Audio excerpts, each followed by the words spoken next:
بسم اللہ الرحمن الرحیم الحمد للہ رب العالمین والصلاة والسلام علی اشرف الانبیاء والمرسلین وخاتم النبیین وطہ ویاسین ومولانا ابی القاسم محمد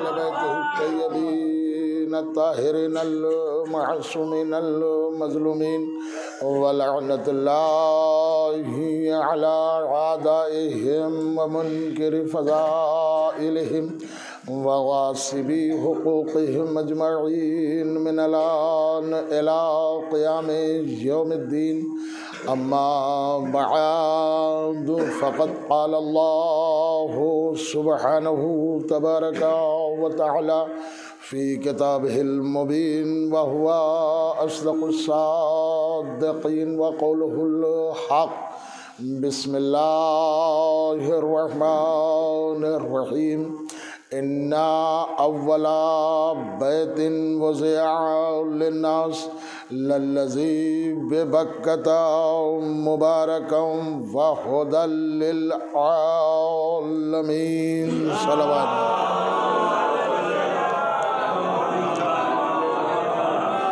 محترم سامعین و برادران ایمانی، آپ حضرات متوجہ ہو چکے ہیں، پوری طور سے جمع ہیں اور جشن محفل نور بھی ہے، اور یوں سمجھیے کہ ابھی آپ نے برابر سماعت فرمایا۔ مجھے بہت زیادہ عرض نہیں کرنا ہے، صرف آپ کی توجہ کی شرط ہے۔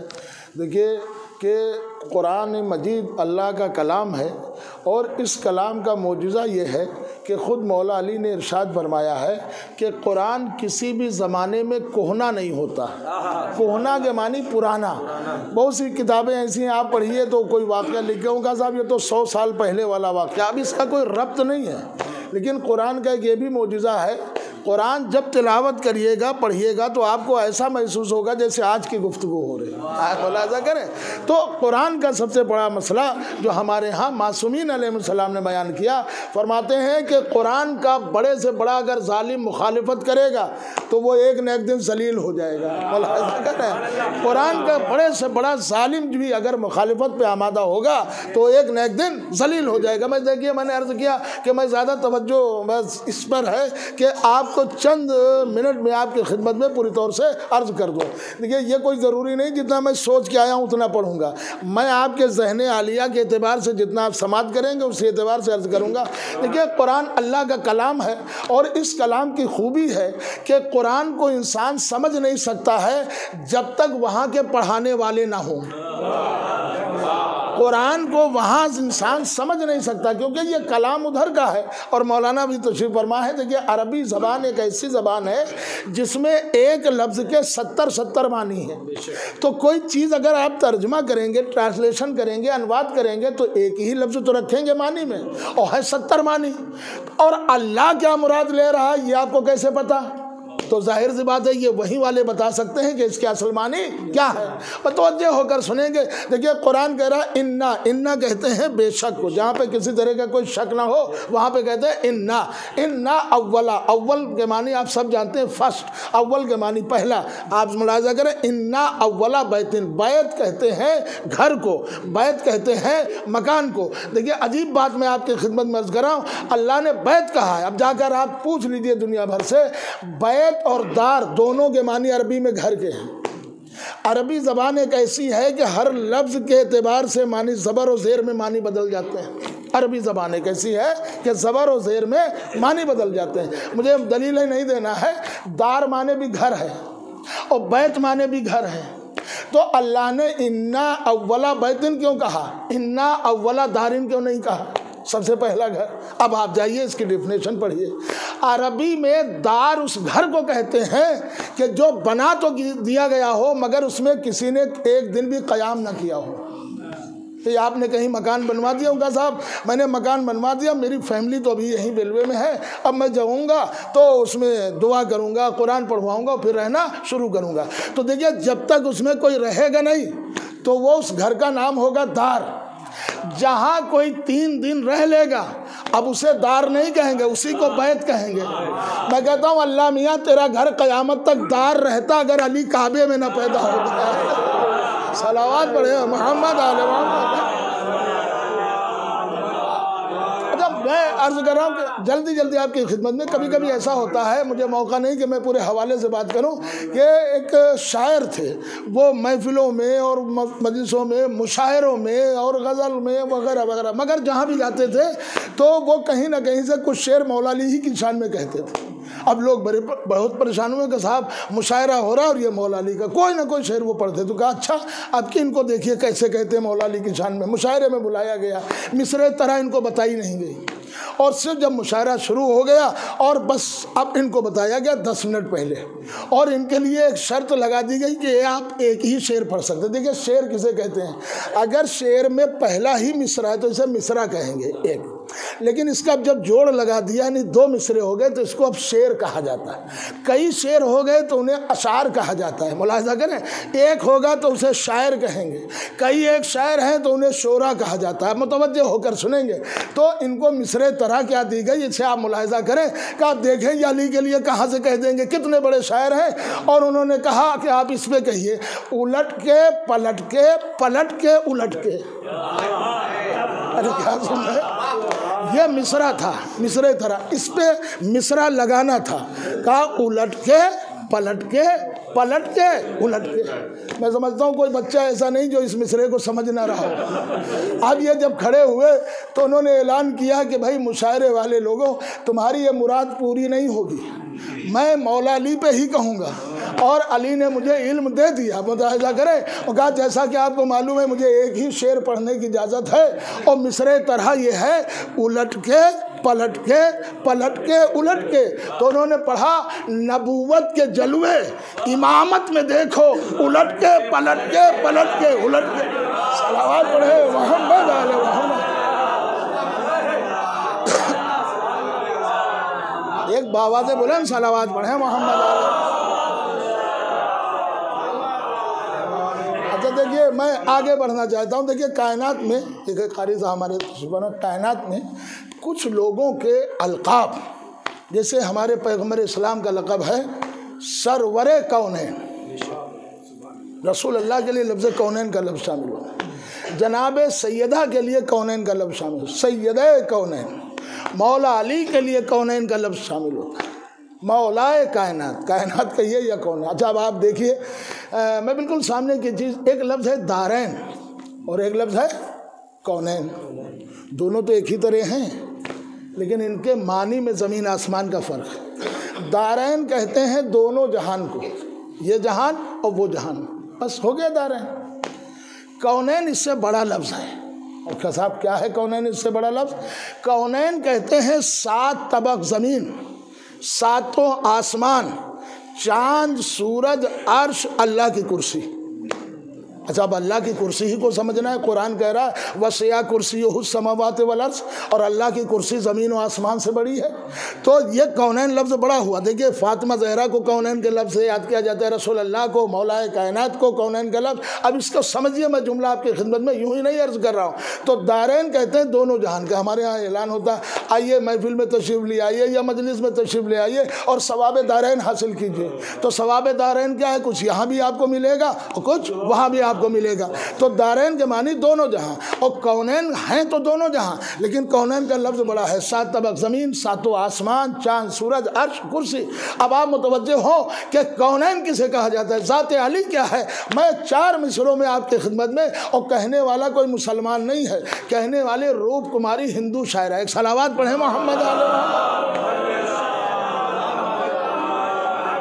اب عزیزو یاد رکھیے گا جب لفظ کونین پہ کہتی ہے کہ یزداں سے ولایت کا ولی مانگ رہی ہوں، کیونکہ بڑی بات ہے، اللہ سے ایک حرف جلی مانگ رہی ہوں۔ اب پھر آگے میں، اچھا ہمارے ہاں دیوالیہ کس کو بولتے ہیں؟ دیوالیہ کہتے ہیں بینک سے سارا پیسہ کسی نے نکال لیا، لیجئے بینک کا دیوالیہ۔ آپ سمجھ رہے ہیں؟ تو دیوالیہ کسی نے ہندوستان کا خزانہ لوٹ لیا، لیجیے ہندوستان کا دیوالیہ سنتے رہتے ہیں، اللہ سے ایک حرف جلی مانگ رہی ہوں، یزداں سے ولایت کا ولی مانگ رہی ہوں، وہ کہتی ہے لو کر دیا کونین کو دیوالیہ میں نے، لو کر دیا کونین کو دیوالیہ میں اس کے خزانے سے علی مانگ رہی ہوں۔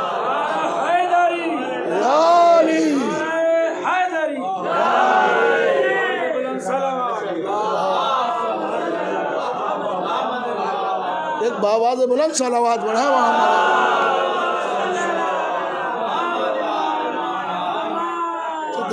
قرآن۔ پھر ابھی آپ برابر سب سنتے رہتے ہیں، میں پھر آپ کی خدمت میں عرض کر رہا ہوں، پھر اسے سمجھیے کہ قرآن اللہ کا کلام ہے، اور اس کے لیے خود مولا علی نے فرمایا قرآن کے 4 حصے ہیں، ایک حصہ ہم اہل بیت کی شان میں نازل ہوا، اور قرآن کا ایک حصہ ہمارے دشمنوں کی مذمت میں نازل ہوا۔ اب آگے پھر کبھی عرض کر دوں گا باقی 2 حصے۔ تو قرآن اللہ کا کلام ہے، اس میں اللہ نے ارشاد فرمایا اِنَّا أَوَّلَ بَيْتٍ وُضِعَ لِلنَّاسِ لَلَّذِي بِبَكَّةَ مُبَارَكًا وَهُدًى لِلْعَالَمِينَ۔ ناس کہتے ہیں لوگوں کو، ناس مانے لوگ، ہمارے ہاں اردو میں بولتے ہیں عوام الناس، ٹھیک ہے نا، یعنی لوگ، قُلْ أَعُوذُ بِرَبِّ النَّاسِ ملک الناس الہ الناس، تو ناس کے معنی لوگ۔ کبھی کبھی ایسا ہوتا ہے کہ کسی کو کچھ بتا دیا جائے، اب اس کا غلط مطلب، ہمارے یہاں ایک نائی تھا، ہماری بڑی دوستی تھی، اور اکثر کہتا ہے مولانا صاحب کچھ عمل بتائیے، اور ہمیں پریشان کرنے والے زیادہ ہیں، تو میں نے کہا آپ وہ پڑھیے قُلْ أَعُوذُ بِرَبِّ النَّاسِ اور قُلْ أَعُوذُ بِرَبِّ الْفَلَقِ۔ 15-20 دن بعد ہم لکھنؤ سے جب گھر گئے تو وہ ہمیں ملے، وہ کہا بھائی مولانا وہ تو ہم نے پڑھنا چھوڑ دیا، ہم معافی چاہتے ہیں، ہم کو ایسا سورہ نہ بتائیے قرآن کا، ہم نہیں پڑھیں گے۔ ہم نے کہا یہ کیا ہوا؟ کہ جب سے پڑھنا شروع کیا ایسا لگا جیسے ناسی آ رہی ہے۔ آپ متوجہ ہیں؟ تو کبھی کبھی ہوتا ہے کہ پڑھنے والے کے جو ذہن میں ہوتا کیا ہے اور سمجھتا کیا ہے۔ اب ذلیل سنیے، ملاحظہ کریں، قرآن یہ کہہ رہا ہے کہ اِنَّا أَوَّلَ بَيْتٍ وُضِعَ لِلنَّاسِ لَلَّذِي بِبَكَّةَ مُبَارَكًا وَهُدًى لِلْعَالَمِينَ، یقیناً سب سے پہلا گھر جو لوگوں کے واسطے بنایا گیا وہ بکہ ہے۔ دیکھیے مکے کا سب سے پہلا نام بکہ ہے، اور آپ دیکھیے مکے سے بھی پہلے اس کا نام قرآن میں ام القریٰ ہے، مکے کے کئی نام ام القریٰ۔ اب اس کے دونوں نام آئیں گے، آپ ملاحظہ کریں گے، اِنَّا أَوَّلَ بَيْتٍ وُضِعَ لِلنَّاسِ لَلَّذِي بِبَكَّةَ مُبَارَكًا وَهُدًى لِلْعَالَمِينَ، یقیناً سب سے پہلا گھر جو لوگوں کے لیے وضع کیا گیا، بنایا گیا، وہ بکے میں ہے، اور اس گھر کی 2 خصوصیت ہے، مُبَارَكًا وَهُدًى لِلْعَالَمِينَ، یہ گھر مبارک بھی ہے، بابرکت بھی ہے، اور عالمین کے لیے ہدایت بھی ہے۔ اچھا اب عزیزو آ جائیے، ایک بہت بڑے آیت اللہ نے اپنی کتاب میں لکھا کہ ہدایت کرنے والی 3 چیزیں ہیں، 3 لوگ ہیں۔ کہا کون؟ کہا مرکز ہدایت رسول اللہ ہیں، مرکز ہدایت قرآن ہے، اور مرکز ہدایت کعبہ ہے۔ یہ 3 چیزیں ہدایت کرنے والی ہیں۔ کون ہے؟ مرکز ہدایت رسول اللہ ہے، مرکز ہدایت قرآن ہے، اور مرکز ہدایت کعبہ ہے۔ تو انہوں نے آگے یہ لکھا، اب جو بھی ہادی کبھی بنے گا یا جسے بھی آپ کو پہچاننا ہو کہ یہ ہادی ہے کہ نہیں، تو کہا یہ دیکھ لو کہ ان تینوں سے اس کا رشتہ ہے کہ نہیں۔ بھئی مرکز ہدایت کون ہے؟ کہا مرکز ہدایت رسول اللہ ہے، مرکز ہدایت قرآن ہے، مرکز ہدایت کعبہ ہے۔ کہا اب اس کے بعد چونکہ یہ تینوں مرکز ہدایت ہیں، ہدایت کا مرکز ہے، تو اب دیکھنا ہوگا کہ اگر کوئی ہادی کہا جا رہا ہے تو پہلے یہ پہچان لو کہ ان تینوں سے اس کا رشتہ ہے کہ نہیں ہے، پوری طرح متوجہ ہو جائے ان تینوں سے اس کا رشتہ ہے کہ نہیں ہے۔ اگر رشتہ کسی ایک سے بھی ٹوٹا تو پھر ہادی نہیں ہو سکتا ہے۔ اب میں دوسروں کی بات کیا کروں، مگر آؤ 13 رجب کو دیکھو، جس علی کے بارے میں بات کر رہا ہوں اس کا رشتہ تینوں سے برابر ہے۔ کعبے میں علی نے پیدا ہو کے بتایا کہ ہم لائق ہدایت ہیں، ہائے ہائے ملاحظہ کریں، کعبے میں علی نے پیدا ہو کے بتایا کہ ہم لائق ہدایت ہیں۔ نبی کی آغوش میں قرآن پڑھ کے بتایا، آ کے بتایا، نبی کی آغوش میں آ کے بتایا کہ ہم لائق ہدایت ہیں، اور قرآن پڑھ کے بتایا کہ ہم لائق ہدایت نظر آ رہے ہیں۔ صلوات پڑھے محمد علیہ۔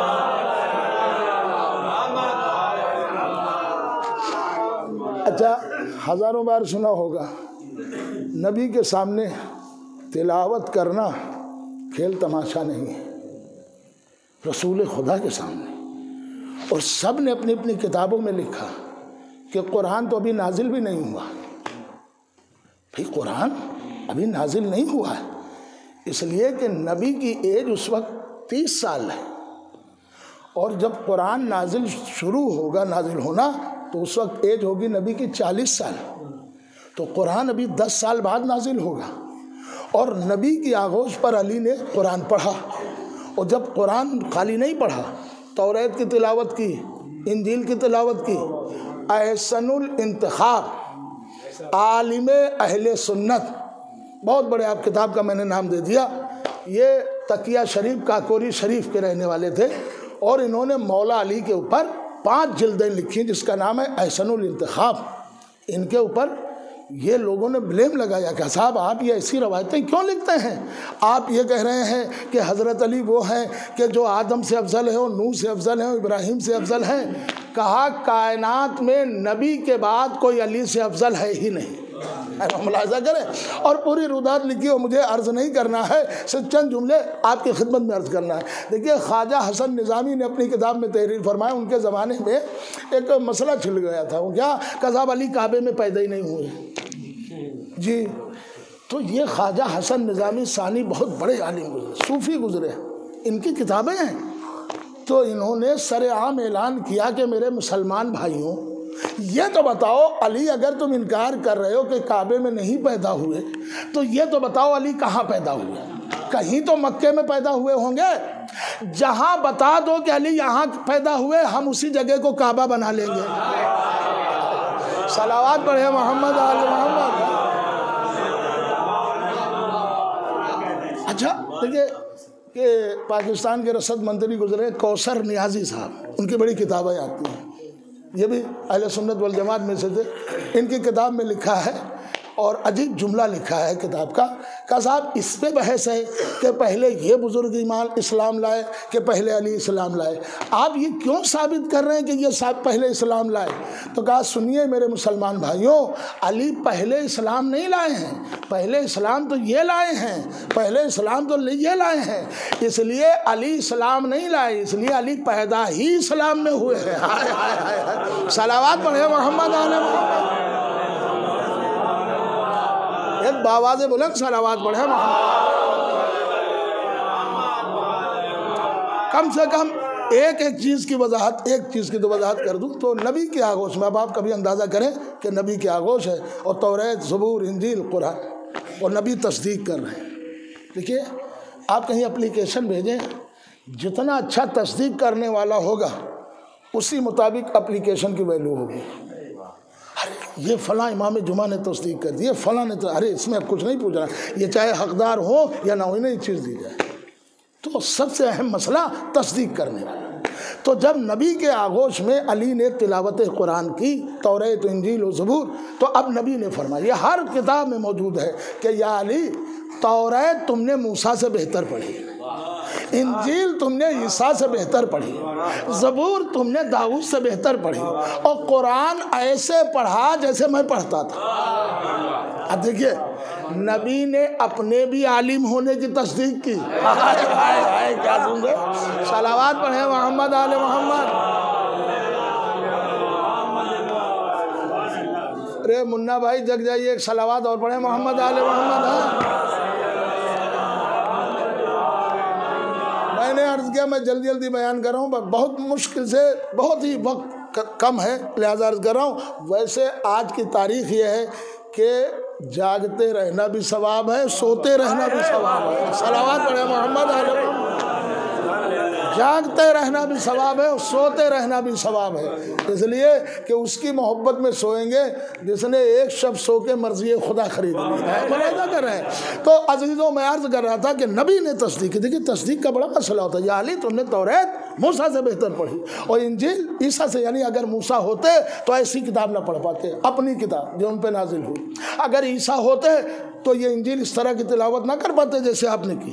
اگر داؤد ہوتے تو اس طرح تلاوت زبور کی نہ کر پاتے، اور قرآن ایسے پڑھا جیسے میں پڑھتا تھا۔ اب میں آپ سے پوچھ رہا ہوں، آپ بھی جانتے ہیں، آپ بھی جانتے ہیں، جو شعر ہم لوگ پڑھتے ہیں چاہے جتنی اچھی ادائیگی ہو، جس کا شعر ہوتا ہے اسی کی زبان سے اچھا لگتا ہے۔ پھر میں لفظوں کو بدلنا ہوں، جس کا کلام ہوتا ہے اسی کی زبان سے اچھا لگتا ہے۔ تو ظاہر سی بات ہے جناب موسیٰ پر توریت اتری تو اب موسیٰ سے بہتر تلاوت کون کرے گا؟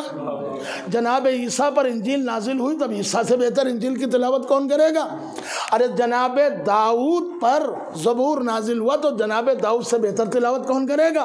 یا رسول اللہ آپ تصدیق کیسی کر رہے ہیں کہ توریت تم نے موسیٰ سے بہتر پڑھی، انجیل تم نے عیسیٰ سے بہتر پڑھی، زبور تم نے داؤد سے بہتر پڑھی؟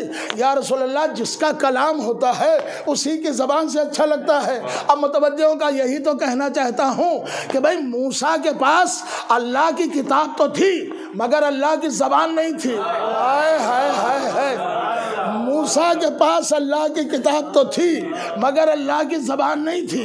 عیسیٰ کے پاس اللہ کی کتاب تو تھی مگر اللہ کی زبان نہیں تھی۔ داؤد کے پاس اللہ کی کتاب تو تھی مگر اللہ کی زبان نہیں تھی۔ لیکن علی وہ ہے کہ جو اللہ کی کتاب بھی ہے، اللہ کی زبان بھی علی کی نظر آ رہی۔ ایک صلوات پڑھے محمد علیہ۔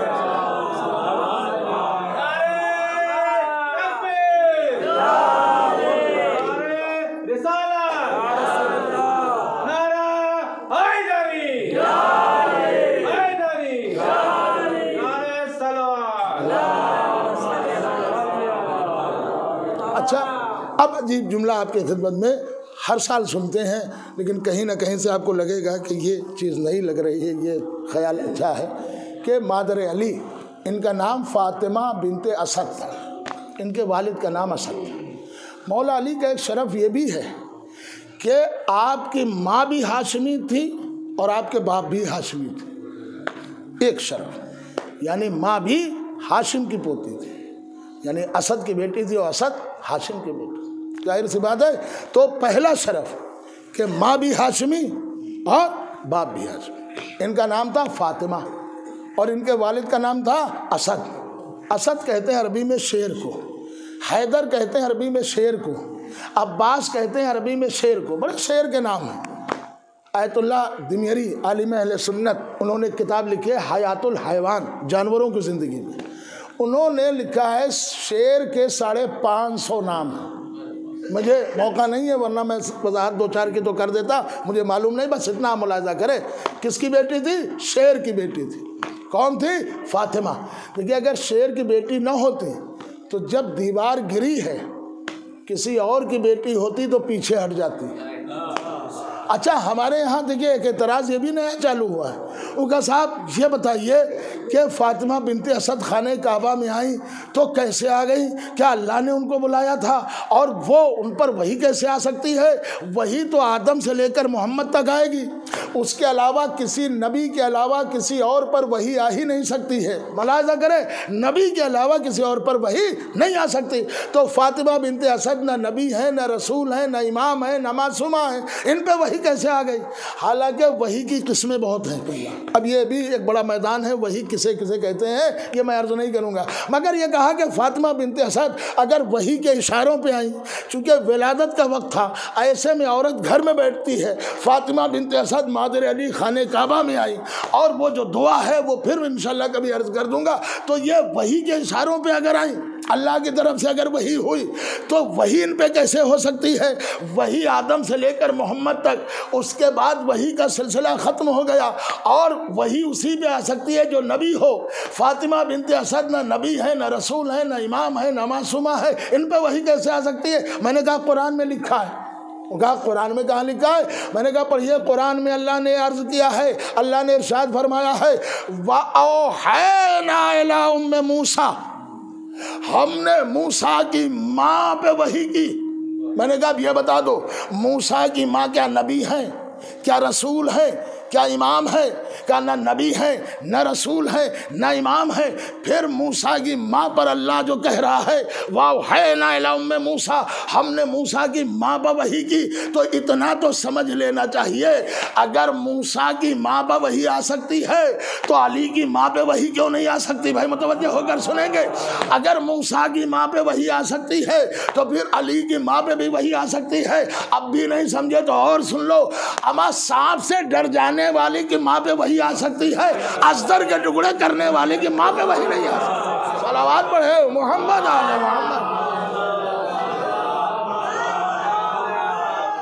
سب سے بڑا مسئلہ کہ اب فاطمہ بنت اسد آئی اور کہا پروردگار میں تجھ پر ایمان رکھتی ہوں، تیرے نبیوں پر ایمان رکھتی ہوں، تیرے رسولوں پر ایمان رکھتی ہوں، تیری کتابوں پر ایمان رکھتی ہوں، تو میری اس مشکل کو آسان کر دے۔ پروردگار تجھے اس مولود کا واسطہ، سبجیکٹ بدل جائے گا، ہمارے ہاں مولود اسے کہتے ہیں جو بچہ پیدا ہو چکا ہو، ہم وضاحت نہیں کر سکتے، وقت لگے گا اور آپ کا بھی خیال ہے، تجھے اس مولود کا واسطہ، اور اپنے شکم کو خانہ کعبہ کی دیوار سے مس کیا، پتھروں کی دیوار نے راستہ دے دیا۔ مجھے قرآن نے تو کہا ہے کہ قرآن اگر پہاڑوں پہ نازل ہوتا تو پہاڑ ٹکڑے ہو جاتے، تفسیر نہ ملتی اگر مادر علی کے شکم کو مس کرنے کے بعد کعبے کی دیوار نہ ٹوٹتی، اور مادر علی خانہ کعبہ میں، دیکھیے پہلا معجزہ کہ دیوار گر گئی، دوسرا معجزہ دیوار جڑ گئی۔ اب آپ اندازہ کریں دیوار کا گرنا کمال اتنا نہیں ہے جتنا دیوار کا جڑنا کمال ہے نا؟ اور 3 دن خانہ کعبہ میں رہی، اور خانہ کعبہ سے جب باہر نکلی تو فوراً تاریخ کہتی کہ پھر وہی دیوار گر گئی، اور جب گر گئی مادر علی باہر آئیں تو پھر اپنے آپ دیوار جڑ گئی، اور آج تک نشان باقی ہے۔ قبلہ یہ 1400 سال کی بات ہے، میری ان آنکھوں نے دیکھا ہے۔ ابھی میں پرسوں محفل پڑھ رہا تھا تو ابھی عمرہ کرنے گئے تھے، وہاں سے فوٹو لائے، سعودی حکومت پریشان تھی، حج کے علاوہ جو پردہ ہے خانہ کعبہ کا وہ گرا دیا جاتا ہے، اس میں پتہ نہیں چلتا ہے کہ کہاں پر وہ شگاف ہے، لیکن جانے والے وہ اندازہ لگائے رہتے ہیں، تو اس پردے کو کہیں سے کاٹ دیتے ہیں اور اس جگہ کی چٹکی بھر مٹی لے آتے ہیں۔ حکومت اتنی پریشان ہوئی کہ آخر میں 2 جگہ کا پردہ کٹنے لگا، ایک جہاں حجر اسود ہے چوما جاتا ہے، اور ایک جہاں مادر علی کے لیے راستہ بنا تھا۔ متوجہ ہو کر سنیں گے، یہ وہ جگہ ہے جو آج تک زندہ معجزہ ہے۔ کتنے مسالے لائے گئے مگر وہ دیوار آج تک علی کی آمد کا پتہ دے رہی ہے۔ دلیل آپ سنیے، بتانا میرا کام ہے، دلیل آپ سنیے۔ اللہ نے ابراہیم و اسماعیل ہی سے تو کہا تھا کہ میرے گھر کی دیواروں کو بناؤ، دیکھو کسی غیر کا ہاتھ نہ لگے۔ دیکھیے جو بنا رہا ہے گھر وہ امام ہے، اللہ نے قرآن میں کہا ہے ابراہیم ہم نے تم کو امام بنایا، تو جو گھر بنا رہا ہے وہ امام ہے۔ دوسرا شرف کیا ہے؟ جو گھر بنا رہا ہے اس کے لیے قرآن نے کہا وَإِنَّا مِن شِيَعَتِهِ ابراہیم، اور ابراہیم نوح کے شیعوں میں سے تھا، لہذا بنانے والا بیت امام بھی تھا اور شیعہ بھی تھا۔ اب قرآن اور آگے پڑھ لیجئے، ابراہیم نے دیواروں کو تعمیر کرنا شروع کیا، بنانے والے کون ہیں؟ کہ صاحب ابراہیم ہیں، مگر تاریخ کہتی کچھ پتھروں کو الگ کر دیتے تھے اور کچھ پتھروں کو رکھتے تھے۔ اس وقت تو پتہ نہیں چل پایا، پوچھا گیا تاریخ میں یہ الگ کیوں کیا؟ کہ یہ دیوار پہ آنے کے لائق نہیں تھے۔ جو دیوار پہ آنے کے لائق نہیں ہوتے ہیں انہیں الگ کر دیا جاتا ہے، جو بزم میں آنے کے لائق نہیں ہوتے انہیں بھی الگ کر دیا جاتا ہے۔ صلوات پڑھیں محمد آل محمد۔ اس وقت تو پتہ نہیں چلا، آج 1400 سال کے بعد سائنس نے اس پہ ریسرچ کی، اور ریسرچ کرنے کے بعد کہا پتھروں کی 2 قسمیں ہیں، کچھ وہ پتھر ہیں جو بے شعور ہوتے ہیں اور کچھ وہ پتھر ہیں جو باشعور ہوتے ہیں۔ اچھا اگر سارے پتھر ایک جیسے ہوں تو پھر آپ بتائیے وہ راستے کا پتھر اور یہ انگوٹھی کا پتھر کیا دونوں برابر ہیں؟ جو بادشاہ کے تاج میں پتھر لگ جائے وہ برابر ہے؟ تو اس کا مطلب پتھر برابر نہیں ہے۔ تو جب پتھر برابر نہیں ہے تو سارے لوگ برابر کیسے متوجہ ہو جائے؟ تو عزیزوں پتھروں کی دو قسمیں، کچھ بے شعور پتھر ہیں اور کچھ باشعور۔ انہوں نے کہا جو بے شعور پتھر ہوتے ہیں انہیں راستوں میں ڈال دیا جاتا ہے، جو باشعور پتھر ہوتے ہیں وہ بادشاہوں کے تاج میں لگتے ہیں، لوگوں کی انگوٹھیوں کی زینت بن جاتے ہیں۔ اب آپ سمجھ گئے کہ نہیں سمجھ گئے کہ آج کی سائنس کہہ رہی ہے کہ پتھروں کی دو قسمیں ہیں، کچھ بے شعور ہیں کچھ باشعور ہیں۔ جو بے شعور ہوتے ہیں انہیں راستوں میں ڈال دیا جاتا ہے، جو باشعور ہوتے ہیں انہیں سینے سے لگا لیا جاتا ہے۔ اب آپ سمجھے ابراہیم جب دیوار بنا رہے تھے تو پتھروں کو کچھ کو پھینک کیوں رہے تھے، کچھ کو رکھ کیوں رہے تھے؟ اللہ کے خلیل یہ کیا کر رہے ہیں؟ کیا تمہیں معلوم نہیں ہے؟ اسی لیے اللہ نے حکم دیا ہے ابراہیم تم میرے گھر کی تعمیر کرو، کسی غیر کا ہاتھ نہ لگے، میں امام ہوں، میں نبی ہوں، میں رسول ہوں، میں خلیل ہوں، میں عبد خاص ہوں۔ پتھر میرے ہاتھ پہ بولنے لگتا ہے کہ اللہ کے خلیل، اللہ کے رسول، میں کعبے کی دیوار پہ آنے کے لائق ہوں کہ نہیں؟ تو جو لائق ہوتا ہے اسی سے دیوار بنا رہا ہوں، جو نالائق ہوتا ہے اسے الگ کر دیتا ہوں۔ اللہ کے خلیل کیوں؟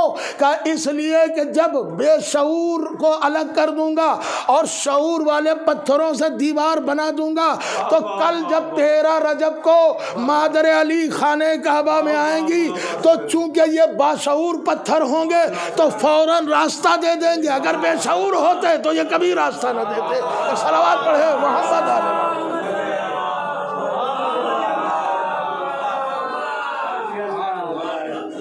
یہ بے شعور نہیں، یہ باشعور پتھر ہے۔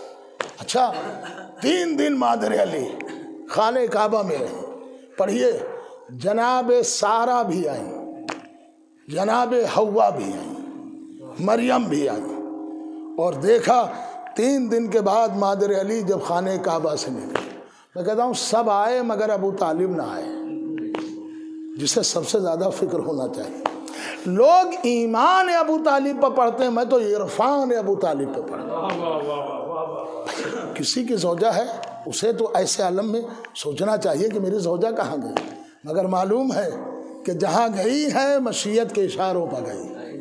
لہذا اب نبی آئے ہیں خانہ کعبہ، یہ نبی نہیں آئے ہیں، یا یوں سمجھیے کہ اپنے جانشین کو لینے کے لیے بادشاہ وقت آیا۔ اور میں کہتا ہوں کہ جس نے کبھی ہاتھ نہیں پھیلائے اس نے 2 بار مانگا ضرور ہے، یا تو کعبے میں علی کو مانگا ہے یا معراج پہ زہرا کو مانگا ہے۔ صلوات پڑھے محمد علیہ محمد۔ بس میں اپنی بات تمام کر رہا ہوں، میں کہتا ہوں دلوں میں محبت کی روشنی بڑھ جائے، اسی کا نام علی ہے۔ دلوں میں محبت کی روشنی بڑھ جائے، اسی کا نام علی ہے۔ عزیزو جیسے ہی مادر علی خانہ کعبہ سے باہر نکلی، دیکھا نبی مشتاق ہیں، انتظار کر رہے ہیں۔ یا رسول اللہ آپ انتظار کیوں کر رہے ہیں؟ کہ اس لیے انتظار کر رہا ہوں تاکہ انتظار بھی سنت ہو جائے، انتظار بھی سنت ہو جائے۔ ارے انتظار میاں تمہیں بھی کرنا پڑے گا، مگر فرق اتنا ہے میں نے اول کا انتظار کیا ہے، تمہیں آخر کا انتظار کرنا پڑے گا۔ صلوات پڑھے محمد علیہ محمد۔ میں نے اول کا انتظار کیا ہے، نبی منتظر ہے، جس کے نبی منتظر ہوں اسے علی کہتے ہیں۔ اور میں کہتا ہوں جیسے ہی جناب فاطمہ بنت اسد کے آغوش میں علی تھے، مگر تاریخ کہتی ہے کہ علی نے دونوں ہاتھ پھیلا دیے، اور جب ہاتھ پھیلائے تو سب سے پہلے نبی کے چہرے پہ نظر ڈالی۔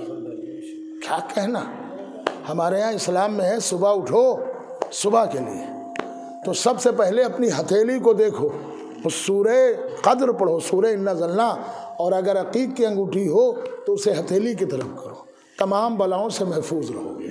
یہ عقیق کی انگوٹھی، عقیق کے کبھی پھر عرض کر دوں گا۔ تو نبی کے چہرے کو علی نے دیکھا۔ اب یہ 3 دن کا بچہ ہو چکا ہے، مگر نبوت کے مزاج سے آشنا ہے۔ نبی کے چہرے کو دیکھا، کہا یا رسول اللہ یہ بچہ 3 دن کعبے میں رہا مگر اس نے آنکھ ہی نہیں کھولی، میں تو پریشان تھی، آخر یہ بچہ آنکھ کیوں نہیں کھول رہا؟ کئی بار میں نے آنکھوں کو کھولنا چاہا مگر اس بچے نے آنکھ نہیں کھولی۔ کہا چچی جان مجھے معلوم ہے کہ آنکھ کیوں نہیں کھولی. کیوں؟ کہ اس لیے علی بتائیں گے یا علی تم نے آنکھ کیوں نہیں کھولی؟ بتا وہی سکتا ہے جو قرآن کی تلاوت کر سکتا ہے. کہ اللہ کے رسول کعبے میں چاروں طرف بت تھے. اگر میں نظر دوڑاتا آنکھوں کو کھولتا تو پہلی نظر بتوں پہ پڑتی. لہٰذا میں نہیں چاہتا تھا کہ میری نظر بتوں پہ پڑے، اس لیے میں نے آنکھوں کو کھولا ہی نہیں. اسی لیے علامہ عبید اللہ امرتسری، یہاں کے کتب خانے میں کتاب ملے گی، میں نے یہیں پڑھا، دیکھ لیجئے. اسی لیے انہوں نے لکھا ہے کہ سارے لوگوں کو رضی اللہ کہا جاتا ہے، علی کو کرم اللہ کہا جاتا ہے. کرم اللہ وجہ اسی کو کہتے ہیں جس کا سر کبھی کسی بت کے سامنے نہ جھکا ہو. ملاحظہ کریں. تو کہا کہ یا رسول اللہ میں نہیں چاہتا تھا کہ کسی بت پہ میری نظر ہو، میں تو آپ کے چہرے کو دیکھ. اب جیسے ہی نبی کے چہرے کو دیکھا، عزیزوں سنیں گے، چہرے کو دیکھا، نبی نے مسکرا کے کہا یا علی پہلی نظر ڈالی ہے تو کچھ لے کے جاؤ. گھر کے بزرگ جب بچہ پیدا ہوتا ہے کہتے ہیں کہ دادا کو سلام کر رہا ہے، نانا کو، تو کچھ نہ کچھ دیتے ہیں، کوئی دعا دیتا ہے، کوئی چیز دیتا ہے.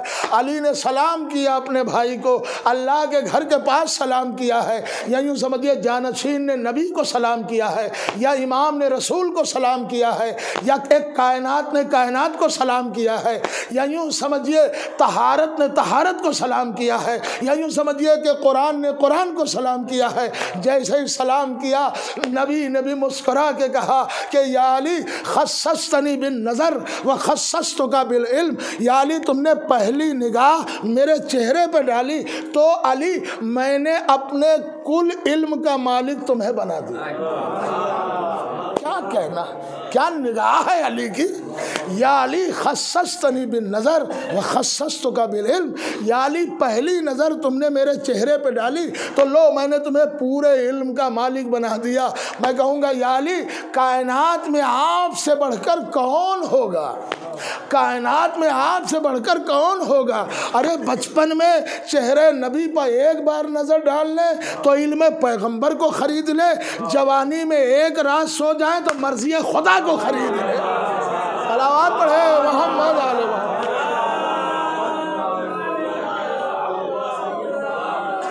بس دو جملوں کی زحمت ہے، دو جملوں کی زحمت ہے. بس اتنا سننا تھا کہ نبی نے اپنی زبان علی کے دہن میں دے دی.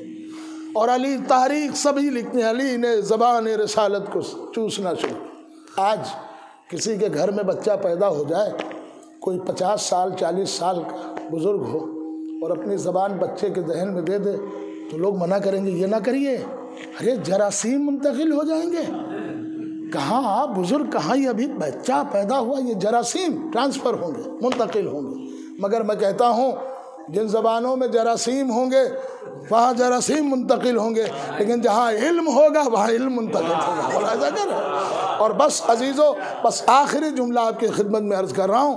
میں کہتا ہوں دنیا میں ایسا کسی کا نام بھی نہ ہوگا کہ جس کا نام جبریل امین لے کر آئے، اور نام بھی ایسا علی کہ نبی نے فرمایا یا علی تمہارا نام علی اس لیے رکھا گیا کہ علی کے معنی بلند ہے، اس لیے تمہارا نام قدرت نے علی رکھا ہے کہ کائنات میں سب سے بڑا اور اہم اور مرکزی گھر کعبہ، اور اس کعبے میں علی تم پیدا ہوئے لہذا علی ہوئے. کائنات میں سب سے معزز خاتون زہرا، اس کے شوہر تم بنے لہذا علی ہوئے. کائنات میں سب سے اعلیٰ رسول اور اس کے بھائی تم قرار پائے لہذا علی ہوئے. کائنات میں سب سے اہم کتاب قرآن، اس کی تم نے تلاوت کی لہذا علی ہوئے. میں کہتا ہوں جس کا نام ہی علی ہو اس کے کام کتنے علی ہوں گے. میں ملاحظہ کر رہے ہیں. اب بس دلیل آخری آپ کی خدمت میں، اور ذہن عالیہ منتشر کیجئے. خوشیوں کی تاریخ ہے، خوشیاں بہت آتی ہیں. میں اتنی اور گزارش کروں گا یاور صاحب سے کہ سال میں 2 محفلوں کا اہتمام اور بڑھائیے. ایک 13 رجب، دوسرے سرکار رسالت حضرت محمد مصطفیٰ صلی اللہ علیہ صلوات پڑھے محمد. بس عزیزو آخری جملہ عرض کر رہا ہوں کہ مولا علی کا نام ایک حیدر ہے. یہ کب پڑا؟ حیدر نام رکھا نہیں گیا تھا، حیدر پڑا ہے. یہ ماں نے نام رکھا تھا حیدر. کب؟ جب گہوارے میں علی لٹا دیے گئے. اور عرب میں ایک اژدہا تھا بس ختم ہے۔ وہ پہچان کرتا تھا کہ کون نقلی بچہ ہے کون اصلی، کیونکہ عرب میں نقلی بچے بھی پیدا ہوتے، تو جو اصلی ہوتا تھا اس کو سون کر چھوڑ دیتا تھا، اور جو نقلی ہوتا تھا انہیں نگل جاتا تھا۔ اژدہا کاٹتا نہیں، اژدہا نگلتا ہے۔ مادر علی گھر سے باہر ہے نبی کی طرف، اور پہاڑ سے اژدہا اپنے اعتبار سے آ گیا، اور ادھر ابو جہل بھی آ گیا۔ یہ ابو جہل کون تھے؟ جو بچہ پیدا ہوتا تھا تو یہ بتوں کے خاک پیروں کے لے کر بچے کے آنکھ میں لگاتے سرما، کہ بچہ بھی ویسے ہی بت پرست ہوگا۔ ابو جہل بھی آئے تو علی کا ایک تماچا، لیکن تاریخ کہتی ہے کہ پوری زندگی منہ ٹیڑھا ہوا، سیدھا نہ رہا۔ اب عزیزوں سنیں گے کہ وہ اژدہا آیا، اور آنے کے بعد کیا ہوا، اپنے فن کو نکالا۔ مادر علی جب اندر داخل ہوئی تو دیکھا اژدہا 2 ٹکڑوں میں ہے، اور علی آرام کریں، کہا میرے لال حیا در، اب یہیں سے نام پڑا حیدر۔ عزیزوں یہ کیوں کہا؟ حیا کہتے ہیں سانپ کو، سانپ کے 2 ٹکڑے کرنے والا۔ عزیزوں یاد رکھیے گا، جملہ آپ کے حوالے ہے، میں کہوں گا یا علی اس نے تو کچھ آپ کا بگاڑا نہیں تھا، آپ نے اس کے 2 ٹکڑے کیوں کر دیے؟ کہا تمہیں معلوم نہیں ہے، سانپ جب گہوارے کی طرف آئے گا تو کیسے آئے گا؟ اپنے پھن کو اوپر اٹھائے گا تبھی تو آئے گا، تو میں نے اس کے 2 ٹکڑے کر کر زمانے کو بتا دیا، دیکھو ہمارے گھر پہ سر اٹھا کے نہ آنا۔ ارے صلوات پڑھے محمد آل محمد، ایک باواز بلند صلوات پڑھے محمد آل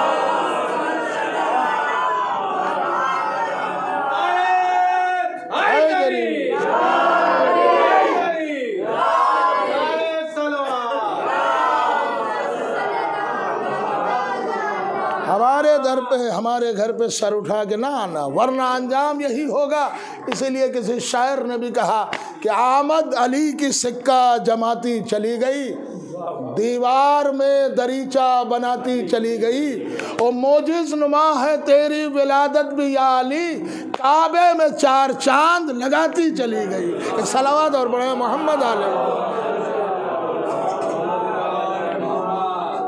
اسی کے ساتھ میں دعا کرتا ہوں کہ پروردگار پوری دنیا میں جہاں جہاں مومن مومنات موجود ہوں، جان مال عزت ناموس کی حفاظت فرما۔